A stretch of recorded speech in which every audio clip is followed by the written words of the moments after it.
Hello, my name is David Sullivan Nisbet. I am the creator and co-founder of Where's My Canada. This is the first episode of Police State, Life Inside the Toronto Internment Camp. Briefly, I was out in Prince Edward Island I went out in April of 2016. When I was there, a news bubble was put over me. I was isolated and I was put into a bubble that no news that went on anywhere in the world was released to me. I still to this day have no news. Everything that I get is censored and make-believe by the state police here.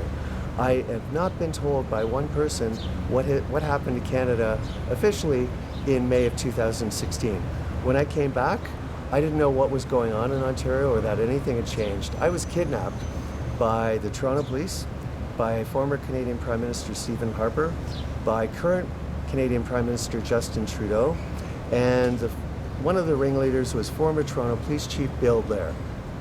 To keep me silent, because I knew some information that people didn't want me to know, I stumbled across it.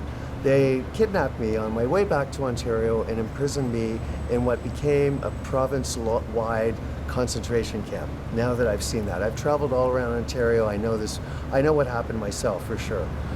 I'm in a situation now where the Toronto Police are murdering me. I have no voice. I think a little bit of this gets out to the free world, and that's why I continue posting. I have been kidnapped and locked in this camp for 14 months. I have no contact with the outside world. No one speaks to me here. Everything is stalking all day long, every single thing, even at night. My life is threatened because I have been forced into homelessness. I've been living in a stairwell since April. I rarely eat. In protest for what has happened, I did launch a hunger strike. It wasn't a creation of mine, it was an advertisement of what happened. To prove that to you, just last week, Toronto Police stole another $200 of mine. As a result, I have no money left until the end of the month. I have no money for food, I have no money for bus fare, I have no money to get a drink or coffee. I'm just scrounging the barrel.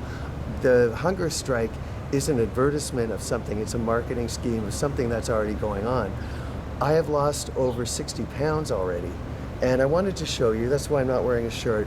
My body, I can barely recognize myself. I have lost so much weight that I have got muscles, and you can see my rib cage all over. I've never been able to see this before. I look like I have been through a concentration camp. And my arms today, I noticed that I can squeeze and get right down to the bone. There's hardly any muscle, it's just flab. The scary part is I have just been reduced that you can see all my ribs. This morning, in reaction to what I've been going through, the Toronto Police came and harassed the hell out of me. I was on a Starbucks with a patio with a Starbucks on my hand, and they told me I was trespassing on private property. I am being gang-stalked and tortured, but even worse, I am clearly being murdered. The Toronto Police have been gang-stalking me for 3.5 years. They kidnapped me, they imprisoned me, I am shackled, I have no voice, I have no way to defend myself. They sexually molested me twice in one evening about a month and a half ago when I was sleeping on the street. I am at high risk of death soon. I need to get these videos out. Thank you for your time. I hope to see you again.